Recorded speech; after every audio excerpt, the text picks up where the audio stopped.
好的，欢迎回到 Guess 的看一期少一期的玩具评测视频。那么今天呢，我们来介绍的内容是这个假面骑士加布的宝藏套装第二弹，跟第一弹一样啊，是3个捆绑在一起售卖的。那么可能有的朋友会说了，怎么好像这上面3个之前在其他人的视频里面都听过音效了呀？其实哈，如果你有在亚马逊购买它那个特别版套装的话呢，是可以提前2周玩到的啊。那么这周呢才是这个套装的正式发售哈。那么按照惯例，我们先来快速看一下包装，正面、背面。那以后介绍这种包装呢，我都会演示一次怎么样完整的打开这个包装哈。后面这边翻开来，弯带呢其实是有在里面挖口的，后啊直接顺着这个口往里面抠。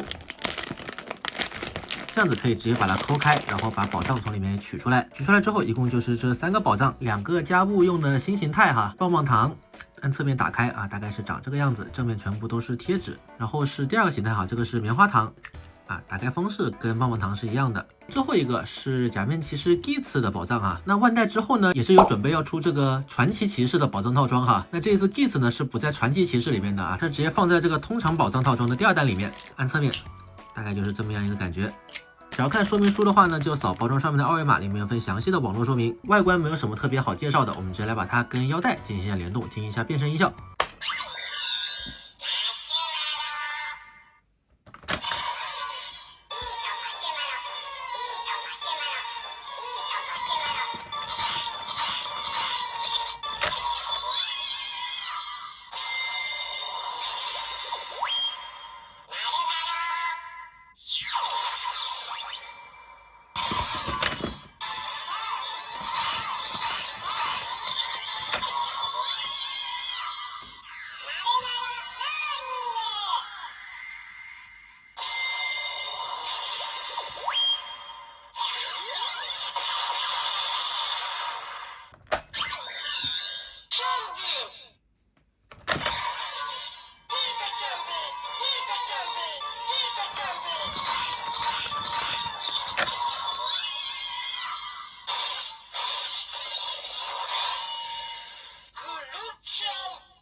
好，然后来听一下武器联动。